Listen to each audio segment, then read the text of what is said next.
What if I told you that right now, while you're watching this video, four nations you've never worried about are quietly stockpiling weapons, fortifying borders, and preparing military capabilities that could reshape the entire global order? We're not talking about the usual suspects here. Russia, China, the US, yeah, everyone's watching them. But these four countries, they're flying completely under the radar. And honestly, that's exactly what makes them so dangerous. Because while the world obsesses over the big players, these quiet nations are making moves that could trigger the next world war, and nobody's paying attention. So who are they? And why should you be seriously concerned? Let's dive in. Here's the thing about modern warfare. It's not always the loudest nation in the room that strikes first. Sometimes it's the one you didn't see coming. And right now, there are four countries that fit this profile perfectly. We're talking about Poland, Singapore, South Korea, and Finland. Yeah, I know what you're thinking. Poland, Finland. But hear me out, because when you look at what these nations are actually doing, it's wild. These aren't just random military upgrades. We're talking about massive defense transformations that signal something way bigger is coming. Let's start with Poland, because real talk, what's happening there is insane. Poland just became the biggest military spender in NATO relative to its economy, dropping over 4% of its GDP on defense. That's more than the United States. They're not just buying a few tanks and calling it a day. Poland is building what military analysts are calling the most powerful land army in Europe. We're talking about 1,400 next-generation tanks, including M1 Abrams and South Korean K2 Black Panthers. They're acquiring hundreds of HIMARS rocket systems, the same ones that have been absolutely devastating in Ukraine. They're expanding their army to 300,000 active-duty soldiers with plans to hit 400,000. For context, that would make Poland's military larger than Germany, France, and the UK combined in terms of ground forces. But why? Why is Poland, a country that's been relatively peaceful for decades, suddenly arming itself like it's expecting an invasion tomorrow? The answer is pretty obvious when you look at a map. Poland shares a border with Russia's Kaliningrad exclave and is right next door to Belarus, which is basically a Russian puppet state at this point. After watching Russia invade Ukraine, Poland looked at the situation and said, "We're not taking any chances." They've seen the playbook. They know that when Russia moves, it moves fast, and NATO response times might not be quick enough to save them. So Poland is preparing to fight and win a war on its own soil if it has to. They're not waiting for Article 5 to save them. They're building a military that can hold the line until reinforcements arrive, and low-key maybe even push back on their own. Now here's where it gets crazy. Poland isn't just defending. They're positioning themselves as the dominant military power in Eastern Europe, which creates a whole new dynamic. Historically, Poland has been invaded from both the East and the West. It's been partitioned, occupied, and destroyed, more times than almost any other European nation. This time, they're making sure that doesn't happen again. But when one country in a region suddenly becomes a military powerhouse, it changes everyone's calculations. Germany has to reconsider its own defense posture. The Baltic states are looking at Poland as their primary security guarantor, maybe even more than NATO itself. And Russia is watching Poland's buildup and seeing it as a direct threat, which could accelerate their own military preparations along the border. Let's move east to Singapore, because what's happening there is equally wild, but for completely different reasons. Singapore is tiny, right? It's literally a city-state, smaller than New York City. But Singapore has one of the most technologically advanced and well-trained militaries in the entire world. They spend roughly 3% of GDP on defense, which doesn't sound like much until you realize Singapore is one of the wealthiest nations per capita on Earth. That translates to billions in cutting-edge military tech. Singapore operates F-35 stealth fighters, has advanced naval capabilities including submarines and next-generation frigates, and maintains one of the best-trained air forces in Asia. Their military service is mandatory, meaning every male citizen is trained and ready to mobilize. But here's what makes Singapore different. They're not arming for a direct invasion. Singapore is preparing for a scenario where the South China Sea becomes a war zone, and honestly, that's looking more likely every year. China's been building artificial islands, militarizing the region, and claiming territorial waters that aren't theirs. If a conflict breaks out between China and literally anyone, the US, Taiwan, Vietnam, the Philippines, Singapore sits right at the choke point.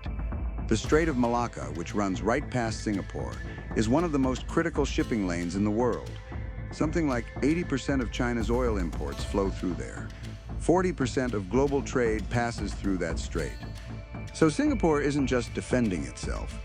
It's positioning to control access to one of the most strategically vital waterways on the planet. And they're doing it quietly. Singapore doesn't make aggressive statements.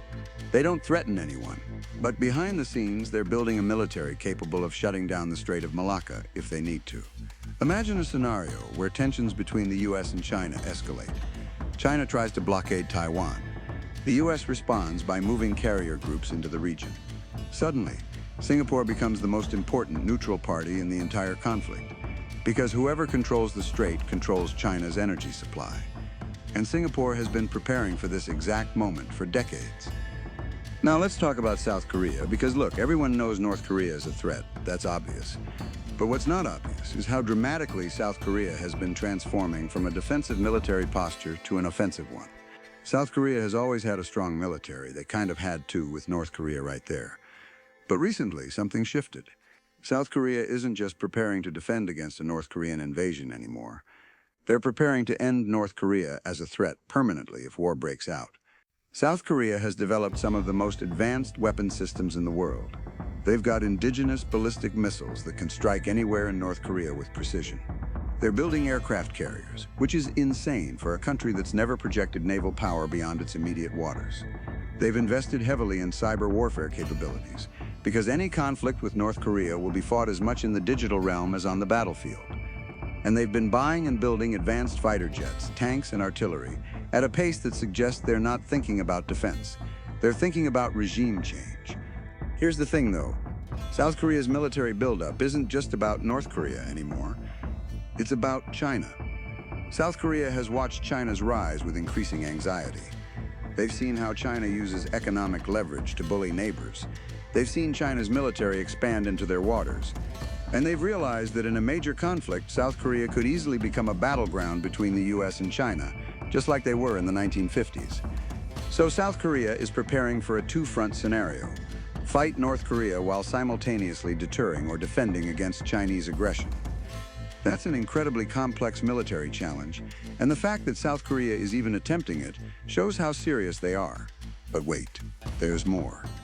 South Korea has also become a major arms exporter, selling advanced weapons to Poland, Australia, and other nations. They're not just building up their own military. They're creating an entire defense industrial base that could sustain prolonged conflict. That's not the move of a country preparing for a short defensive war. That's the move of a country preparing for something much bigger. Finally, let's talk about Finland. And honestly, this might be the most surprising one. Finland just joined NATO in 2023, which was a massive geopolitical shift. For decades, Finland stayed neutral, walking a careful line to avoid provoking Russia. But after Ukraine, Finland said enough and joined NATO, which basically doubled NATO's border with Russia overnight. And now Finland is arming itself like it's 1939 all over again. Finland has always maintained a strong defense culture. They never forgot the Winter War when the Soviet Union invaded, and Finland, despite being massively outnumbered, fought them to a standstill. That experience is burned into Finnish national identity. So when Russia invaded Ukraine, Finland didn't hesitate. They started one of the most rapid military expansions in modern European history. Finland is buying F-35 fighters, American tanks, long-range missile systems, and they're fortifying their 800-mile border with Russia. They're building bunkers, defensive positions, and infrastructure designed to make any Russian invasion a nightmare. But here's what makes Finland truly dangerous from Russia's perspective. Finland's military is designed for total war. They maintain a wartime strength of 280,000 troops, with another 600,000 trained reservists who can be mobilized quickly. That's nearly 900,000 total potential soldiers in a country of only 5.5 million people. That's one of the highest mobilization rates in the world. Finland practices for war constantly. They have mandatory military service. They run regular civil defense drills. Every Finnish citizen knows what to do if war breaks out. And now they have the full backing of NATO Article 5, meaning if Russia attacks Finland, they're attacking all of NATO. So imagine you're a Russian military planner. You're already stretched thin in Ukraine. Your equipment losses have been massive. Your economy is under sanctions. And now you've got NATO forces right on your doorstep in Finland, Poland, and the Baltics, all armed to the teeth and ready to fight. That's a strategic nightmare. And it fundamentally changes Russia's calculus about any future military action. Now here's where all of this comes together. And it's honestly pretty terrifying when you think about it. These four countries aren't arming in isolation. They're responding to the same global trend, the breakdown of the post-Cold War order. For 30 years, we lived in a world where major power war seemed impossible. The US was the uncontested superpower. Global trade was supposed to make everyone rich and peaceful. Democracy was supposed to spread everywhere. But that world is dead. Russia invaded Ukraine and shattered the illusion that borders in Europe were permanent. China is openly challenging US dominance in Asia and making moves that suggest they're willing to use force to get what they want. And smaller nations are looking around and realizing that they can't count on anyone else to protect them. Poland, Singapore, South Korea, and Finland are all frontline states in potential future conflicts. Poland faces Russia. Finland faces Russia. South Korea faces North Korea and China. Singapore sits in the middle of a potential US-China conflict zone, and they're all making the same calculation. It's better to be prepared and wrong than unprepared and invaded. So they're spending billions, building up their militaries, and creating capabilities that could either deter war or make war, if it comes, far more widespread and destructive than anyone anticipates. Because here's the thing, nobody wants to say out loud, these buildups make war more likely, not less. Yeah, you heard that right. When everyone arms themselves expecting conflict, they create a security dilemma. Poland's buildup makes Russia feel threatened, so Russia builds up its forces near Poland, which makes Poland feel vindicated and build up more, which makes Russia more threatened, and so on. It's a feedback loop.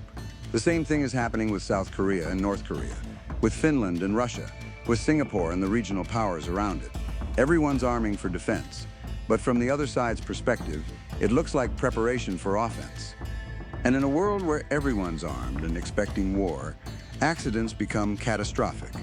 A miscommunication, a rogue unit, a false alarm, any of these things could spark a conflict that spirals out of control. Because once the shooting starts between major military powers, it's incredibly hard to stop. And unlike previous eras, modern weapons are so destructive and so fast that the window for de-escalation shrinks to almost nothing. So what does this all mean for you? For all of us watching from the sidelines, it means we're living through the rearmament of the world. It's happening quietly without the dramatic headlines and urgent news alerts, but it's happening. Countries that swore off militarism are becoming military powers. Nations that relied on alliances are building the capability to fight alone. And the global system that kept major wars at bay for 70 years is cracking. These four quiet countries, Poland, Singapore, South Korea, and Finland, they're not the villains here. They're reacting rationally to a world that's become more dangerous. But their actions, combined with dozens of other nations doing the same thing, are creating conditions where a world war becomes not just possible, but maybe inevitable. Because history shows us that when everyone prepares for war, war usually comes. Not because anyone wanted it, but because the machinery of conflict, once built and positioned, has a way of activating on its own. The world is arming for something. And whether that something can still be prevented, or whether we're just watching the prelude to a catastrophe unfold in slow motion, that's the question we should all be asking ourselves right now. Because these four countries see what's coming. The question is, do we?